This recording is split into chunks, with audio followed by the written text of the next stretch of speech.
Hi hello എല്ലാവർക്കും നമസ്കാരം. നമ്മുടെ പുതിയൊരു വീഡിയോയിലേക്ക് എല്ലാവർക്കും സ്വാഗതം. ഇന്ന് നമ്മൾ വന്നിട്ടുള്ളത് നല്ല അടിപൊളി ഒരു ചിക്കൻ റെസിപ്പിയാണ്. നിങ്ങൾ തീർച്ചയായിട്ടും നിങ്ങൾ വീട്ടിൽ ട്രൈ ചെയ്ത് നോക്കണം, എല്ലാവർക്കും തന്നെ ഇഷ്ടപ്പെടും.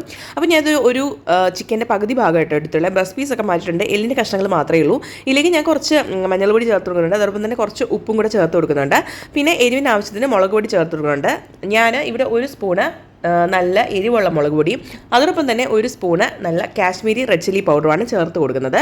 എരിവൊക്കെ നിങ്ങളുടെ എരിവിനനുസരിച്ച് നിങ്ങൾക്ക് മാറ്റം വരുത്താവുന്നതാണ്. ഞാനിപ്പോൾ ഈ ഒരു അളവിലാണ് ഇതിൽ ചേർത്ത് കൊടുത്തിട്ടുള്ളത്. ഇതിലേക്ക് ഞാൻ ഒരു സ്പൂൺ മല്ലിപ്പൊടി കൂടി ചേർക്കുന്നുണ്ട്. മല്ലിപ്പൊടി ഇവിടെ നമുക്ക് കുറവ് മതി. ഞാനിപ്പോൾ ഒരു സ്പൂൺ തികച്ചിട്ടില്ല, ഒരു 3/4 സ്പൂണോളം ആയിട്ടുള്ളത്. അപ്പം അത് നമുക്ക് ഇതിലേക്ക് ചേർത്ത് കൊടുക്കാം. ഇനി നമുക്ക് ഇതിലേക്ക് വേണ്ടത് ഗരം മസാലയാണ്, അതും ഒരു സ്പൂൺ ചേർത്ത് കൊടുക്കുന്നുണ്ട്. പിന്നെ കുരുമുളക് പൊടി, അതും ഒരു സ്പൂൺ ചേർത്ത് കൊടുക്കുന്നുണ്ട്. നമുക്കിനി മസാല നല്ലതുപോലെ ചിക്കനിലൊക്കെ ഒന്ന് കോട്ട് ചെയ്ത് പിടിപ്പിക്കാം. നന്നായിട്ട് തന്നെ നമ്മളിത് കോട്ട് ചെയ്ത് കുറച്ച് നേരം ഒന്ന് റെസ്റ്റ് ചെയ്യാനായിട്ട് വെക്കണം. ശരിക്കും പറഞ്ഞാൽ ഒരു ഓവർനൈറ്റ് ഒക്കെ റെസ്റ്റ് ചെയ്യാനായിട്ട് വെച്ചിട്ട് പിറ്റേ ദിവസം നമ്മൾ കറിയാക്കുവാണെങ്കിൽ കുറച്ചും കൂടെ ടേസ്റ്റ് ആയിരിക്കും.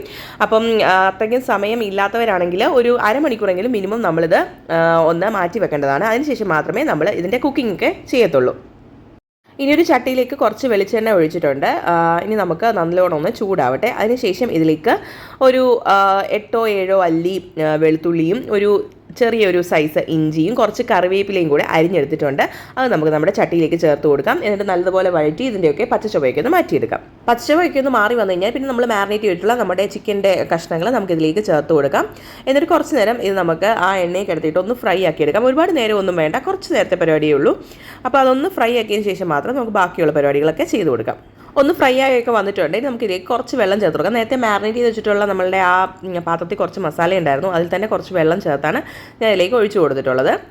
അപ്പം വെള്ളം ചേർത്തതിന് ശേഷം നമുക്കിത് അടച്ച് വെച്ച് കുറച്ച് നേരം ഒന്ന് കുക്ക് ചെയ്തെടുക്കണം. ഇപ്പോൾ നമ്മൾ അടച്ച് വെച്ച് കുക്ക് ചെയ്യാൻ തുടങ്ങിയിട്ട് 3-4 മിനിറ്റ് ആയിട്ടുണ്ട്. ഈ സമയത്ത് നമുക്കൊന്ന് മൂടി തുറന്നിട്ട് ഇതിലേക്ക് കുറച്ച് പൊടികളൊക്കെ ഒന്ന് ചേർത്ത് കൊടുക്കണം. ഒരു സ്പൂൺ പെരിഞ്ജീരകം വറുത്ത് പൊടിച്ചതും അതുപോലെ തന്നെ കുറച്ച് കുരുമുളക് പൊടിയുമാണ് ഞാൻ ചേർത്ത് കൊടുക്കുന്നത്. കുരുമുളക് പൊടിയൊക്കെ നിങ്ങളുടെ എരിവിനനുസരിച്ച് നിങ്ങൾക്ക് മാറ്റം വരുത്താം. ഞാനിവിടെ ഒരു 1/2 സ്പൂൺ കുരുമുളക് പൊടിയും കൂടെ ചേർത്ത് കൊടുക്കുന്നുണ്ട്. ഉപ്പ് ആവശ്യത്തിനുണ്ടെന്ന് തോന്നി, അതുകൊണ്ട് എക്സ്ട്രാ ആഡ് ചെയ്ത് കൊടുത്തിട്ടില്ല. അപ്പം ഇത്രയും കൂടെ ചേർത്തിട്ട് ഒന്ന് മിക്സ് ആക്കുക. എന്നിട്ട് ഇതിലേക്ക് നമുക്ക് കുറച്ച് സവാള നമ്മൾ നന്നായിട്ടൊന്ന് ഫ്രൈ ചെയ്ത് വെച്ചിട്ടുണ്ടായിരുന്നു, അതും കൂടെ നമുക്ക് ഇതിൻ്റെ മുകളിലേക്കൊന്ന് തൂയി കൊടുക്കാം. അപ്പോൾ ഞാനിത് എയർ ഫ്രയറിലാണ് ചെയ്തിട്ടുള്ളത്. നിങ്ങൾക്ക് എയർ ഫ്രയറിലല്ല മറ്റേതിൽ ചെയ്യണമെങ്കിൽ അങ്ങനെ വേണമെങ്കിലും ചെയ്യാം. അപ്പോൾ എയർ ഫ്രയറിൽ ഫ്രൈ ചെയ്തിട്ടുള്ള ഒണിയനാണ് ഇപ്പോൾ ഞാൻ മുകളിൽ തൂയി കൊടുത്തിട്ടുള്ളത്. എന്നിട്ട് നമുക്ക് അടച്ച് വെച്ചിട്ട് നല്ലോണം ഒന്ന് കുക്ക് ചെയ്തെടുക്കാം. ഏകദേശം ഒരു 5-6 മിനിറ്റെങ്കിലും കുക്ക് ചെയ്തെടുക്കണം. അതിനുശേഷം മാത്രം മൂടി തുറന്നിട്ട് നമുക്ക് മിക്സ് ചെയ്ത് കൊടുക്കാം. നമ്മുടെ ചിക്കനൊക്കെ അത്യാവശ്യം നന്നായിട്ട് തന്നെ കുക്കായി വന്നിട്ടുണ്ട്.